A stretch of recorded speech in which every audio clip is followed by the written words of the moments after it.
Problem detected. शुरुआत से शुरू करते हैं बिना किसी इंट्रो के। प्रॉब्लम हमारी ये है कि हम जनरली लॉन्ग वीडियोस को देखते हैं, है ना। लॉन्ग वीडियोस का मतलब क्या है, उसमें बहुत सारी चीज़ें होंगी, कंटेंट होगा, इंफॉर्मेशन होगा, स्ट्रैटेजीज होगी, ऑल इन ऑल गोल बहुत बड़ा होगा, राइट। उस गोल बड़े होने से क्या होता है कि पहले पहले सब कुछ सही है, क्लैरिटी होगी, मोटिवेशन आएगा, मोटिवेशन की वजह से काम करना भी हम शुरू करेंगे। सब कुछ बहुत अच्छा चल रहा है, बट चलते चलते चलते चलते जैसे ही हम थोड़ा सा आगे बढ़ते हैं, motivation level down, biological activity है, उस डाउन को होने की वजह से हवा बहुत बुरी तरह टाइट हो जाती है। हवा टाइट होने की वजह से हमारा जो गोल होता है वो हम डिसकंटिन्यू कर देते हैं, और डिसकंटिन्यूड गोल का मतलब है कि हम अपने मिशन में पास नहीं हुए हैं, मतलब एक बहुत बड़ा फेलियर हमने कम अक्रॉस किया है। और जैसे ही हम फेलियर को कम अक्रॉस करते हैं तो बहुत बुरी तरह गिरते हैं। उस बहुत बुरी तरह गिरने की वजह से क्या होता है, जो गोल हमें ईजी लगता है, पहले बहुत छोटा सा और प्यारा सा लगता है ना, वही बड़ा होने लगता है, राइट। ये आपने टॉम एंड जेरी में तो देखा ही होगा। ये जो गोल है हमारा, इसको हम एक्यूमुलेट नहीं कर पाते हैं, तो इस बार स्ट्रैटेजी में थोड़ा चेंज लाते हैं, ठीक है। ये इम्पैक्ट वाली वीडियो होगी, एक्शन वाली वीडियो होगी, और very short and very sweet without intro, ठीक है। मिनी गोल बनाते हैं। ये वाला प्लान तो हमारा सक्सेसफुल हो नहीं पाया, इवेंचुअली थोड़ा सा आगे बढ़ के हम फेल हो जाते हैं। लेकिन अब क्या करना है कि इतना छोटा गोल बनाएंगे कि जब तक हमारा मोटिवेशन खत्म हो उससे पहले एक गोल खत्म हो चुका हो। तो इस बार जो रिजल्ट होगा ना हमारा, वो फेलियर वाला नहीं होगा, इस बार सक्सेस वाला होगा। हमने विक्ट्री पे डोमिनेट किया होगा, तो एक अलग लेवल की एनर्जी होगी, लेवल की एनर्जी और मोटिवेट करेगी, और मोटिवेट होने के साथ साथ जब वो मोटिवेशन खत्म होगा, goal number 2 will be clear. अब डायरेक्टली इस चीज़ पे आते हैं कि करना क्या है। CDS के एग्जाम में 3 चीज़ें, इंग्लिश, GK एंड मैथ्स। सबसे ज़्यादा कहाँ फंस रहे हो आप? GK में। समझ नहीं आता, क्वेश्चन सॉल्व नहीं होते, ठीक है। यहाँ पे ये चार्ट बना रखा है, नॉर्मली कौन से सब्जेक्ट से कितने चैप्टर्स आए एनालाइज कर सकते हो आराम से, ठीक है, कि एवरेज ट्रेंड क्या रहा है, और CDS 2 2022 के पेपर में क्या ट्रेंड रहा है, यू कैन सी कि चेंजेस क्या आ रहे हैं, ठीक है।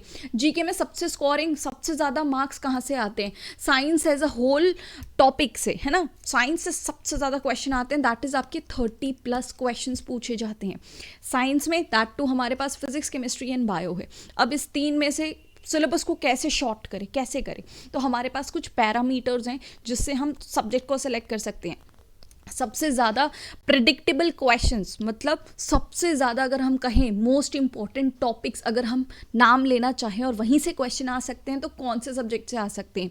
फिजिक्स से, है ना। केमिस्ट्री से there are very less question, bio से there are only 2 to 3 portion अगर हम कह सकते हैं कि प्रिडिक्ट कर सकते हैं और वो पेपर में आएगा, ठीक है। सबसे इजीली कंसेप्ट किसके मेमोराइज कर सकते हो आप? फिजिक्स के कर सकते हो, क्योंकि उसमें लॉजिक लगता है, थिंग्स आर इजी। जबकि केमिस्ट्री और बायो में ज़्यादातर टेक्निकल चीज़ों में बहुत ज़्यादा एंटर करना पड़ जाता है। साइंस वाले स्टूडेंट को बेटर लग सकता है वो, बट स्टिल आपको कंसेप्ट मेमोराइज करने में बहुत ज़्यादा टाइम लगेगा, बहुत ज़्यादा रिवीजन की ज़रूरत पड़ेगी। जबकि what happens with physics is कि आपको एक बार कॉन्सेप्ट समझ में आ गया, एक बार रिवीजन हो गया, तो हर बार आप CDS के क्वेश्चन सॉल्व कर सकते हो। मैक्सिमम क्वेश्चंस आप कहाँ अटेम्प्ट कर सकते हो? ऑफ कोर्स फिजिक्स में कर सकते हो।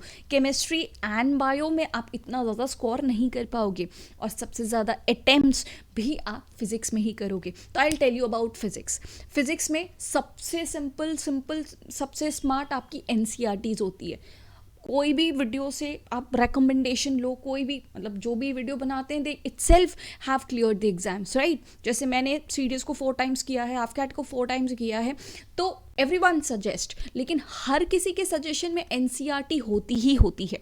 तो I will give you some chapters of NCERT, कितने पेजेस पढ़ने हैं, कौन से पढ़ने हैं, टिक मार्क करा देती हूँ आपको, है ना।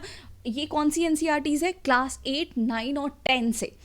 This is particularly about physics. Physics के लिए आप 11th और 12th की NCERT रेफर नहीं करोगे, ठीक है, नहीं करोगे। इससे मेरा मतलब ये है कि अगर फिजिक्स के 10 क्वेश्चन आते हैं, 10 क्वेश्चन आते हैं, यहाँ पे हमें देखना है एफर्ट कितना लगेगा और हमें रिटर्न क्या मिलेगा।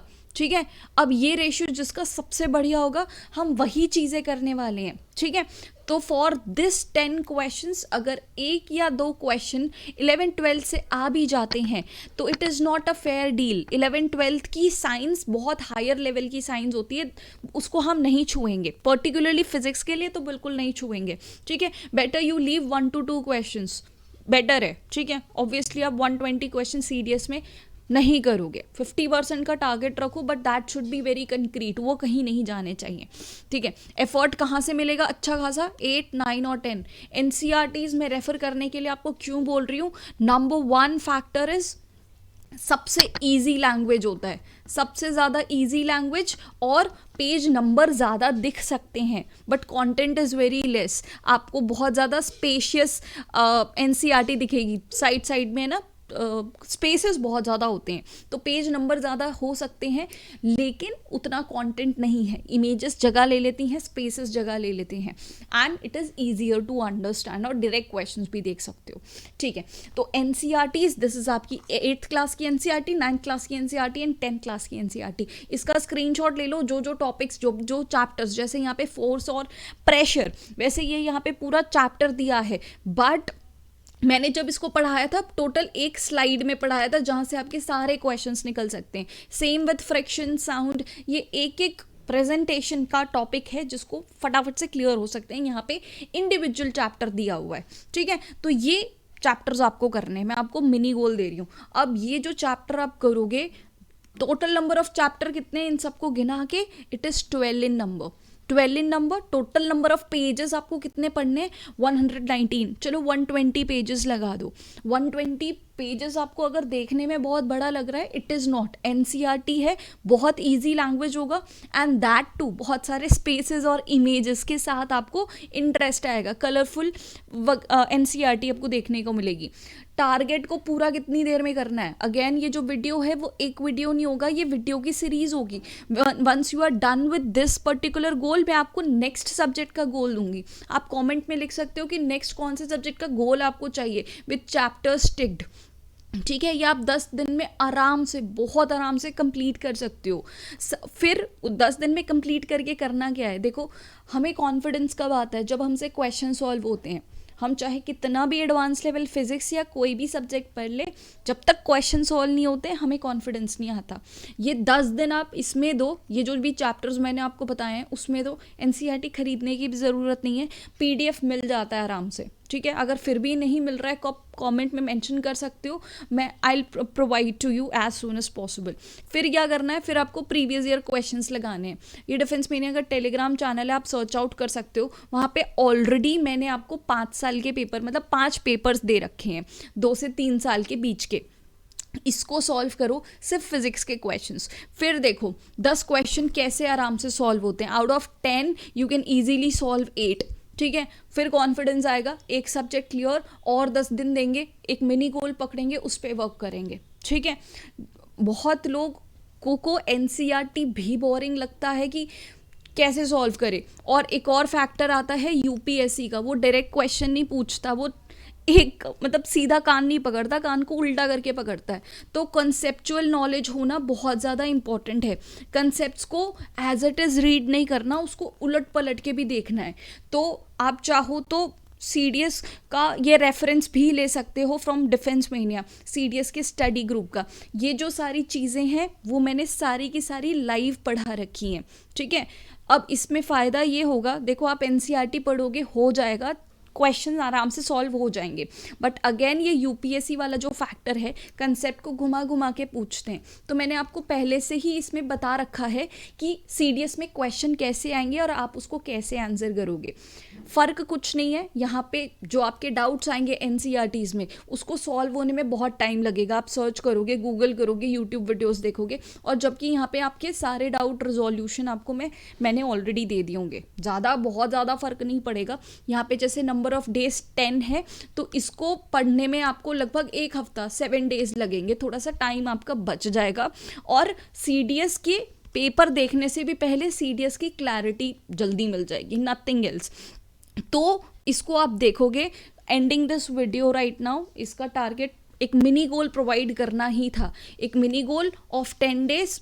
यहाँ पे पहले कमेंट में अफर्म करके जाना कि ठीक है हम इसको स्टार्ट कर रहे हैं, और जब आप धीरे धीरे प्रोग्रेस भी करते होंगे ना, बस अपने कमेंट के नीचे एक और कमेंट ऐड कर देना कि मेरा ये ख़त्म हो गया, ये ख़त्म हो गया। When you are answerable to someone, आप बहुत अच्छा परफॉर्म करते हो, कंटिन्यूसली परफॉर्म करते हो, तो it is for your own good only. ठीक है, तो ये शुरू करते हैं, आज से हमारे ये 10 दिन शुरू हो रहे हैं। नेक्स्ट कमेंट करके ये भी बताना कि कौन सी सब्जेक्ट में ज़्यादा दिक्कत आ रही है, तो मैं उसका भी मिनी गोल तोड़ के आपको दे दूंगी। ठीक है, ये रेफरेंस जो मैंने बताया है ये आप डिफेंस मेनिया 2.0 पे ऐप पे देख सकते हो। ठीक है, तो signing off for this particular video, I will see you guys in the next series. Till then good bye and जय हिंद।